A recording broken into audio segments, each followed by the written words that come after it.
안녕하세요. 서울경제 이수민 차장입니다. 제가 현재 도쿄에서 거주하고 있어서 틈나는 대로 한국 독자분들께서 궁금해하실 만한 일본 소식을 틈틈이 전해드리고자 합니다. 첫 영상은 요새 핫한 기업으로 골라보았습니다. 경제신문을 읽으시다 보면 한 번쯤은 이름을 마주하셨을 것 같은데요. 바로 투자의 규제, 워렌 버핏이 지난 2020년 막대한 규모를 투자한 기업입니다. 일본의 종합상사 마루베니인데요. 요새 한국 증권가에서는 이 마루베니를 포함한 일본 기업 주식을 사모으는 일학개미들의 동향이 주목을 끌고 있습니다. 특히 마루베니는 한국 증권가에서 일학개미들이 가장 많이 선택한 기업으로도 알려져 있는데요. 그렇다면 이 마루베니라는 기업 대체 어떤 곳일까요?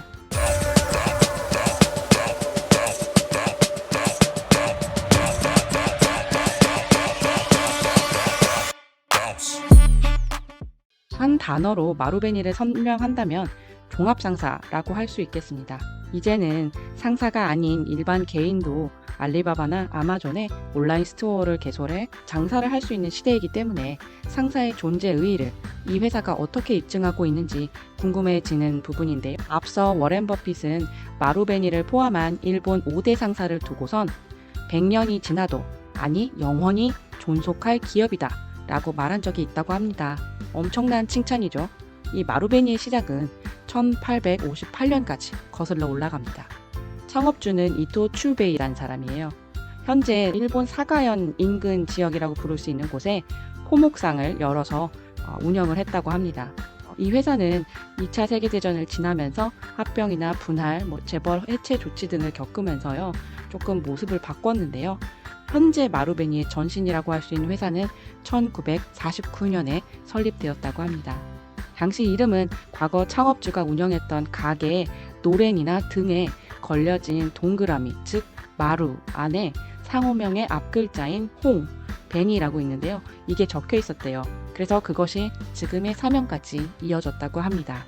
그렇다면 현재 마루베니가 어떻게 돈을 벌고 있는지 한번 살펴보겠습니다. 외부에서 아주 직관적으로 볼 수 있는 것은 바로 조직도일 텐데요. 총 5개의 부문으로 이루어져 있습니다.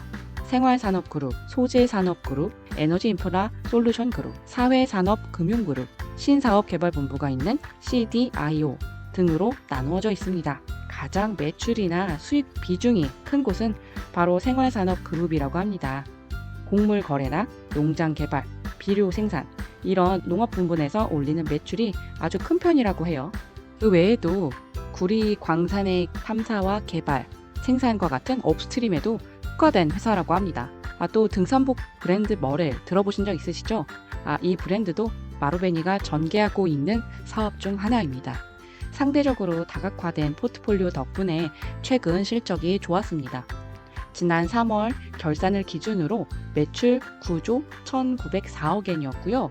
영업이익은 3,408억엔으로 각각 전년 대비해서 8.0%와 19.8% 증가한 좋은 성과를 냈습니다. 같은 수치가 아마도 일학개미 분들이 차트를 분석하시면서 마루베니를 선택한 이유 중에 하나가 아닐까 싶습니다. 그렇다면 마루베니는 현재 누가 경영을 하고 있을까요? 코쿠부 후미야 회장, 그리고 현 대표이사이자 사장인 카키노키 마스미입니다. 코쿠부 회장은 일본의 전경련이라고 할 수 있죠. 게이달렌의 중역이기도 해서 지난 3월 윤석열 대통령이 일본을 방문했을 때 함께 만났던 사진이 찍히기도 했습니다. 그는 이 회사 임원 가운데 가장 많은 지분을 보유하고 있는 주주이기도 하는데요. 보유량은 0.014%, 24만 주에 달합니다.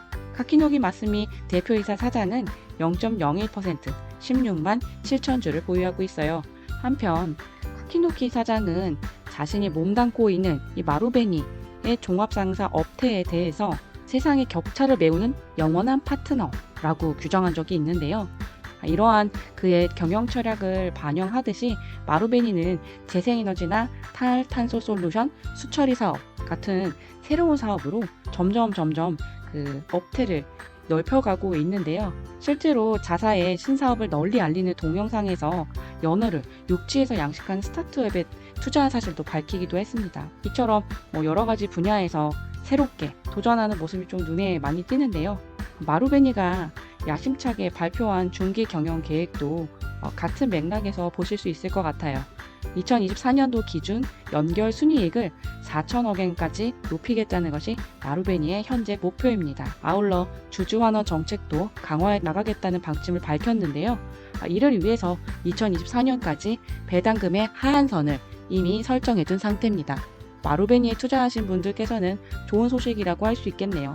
다만 일부 전문가들은 마루베니를 비롯한 일본 상사들이 엔저 효과 등으로 좋은 실적을 낸 만큼 향후 글로벌 경제 상황이 어떻게 변하느냐에 따라서 이들이 계획한 실적을 내놓는데 다소 어려움을 겪을 수도 있다, 이렇게 보고 있습니다. 이르게임이들의 투자로 한국 미디어에도 자주 언급되는 이 마루베니, 앞으로 어떤 모습으로 바뀌어 나갈지 매우 기대가 됩니다.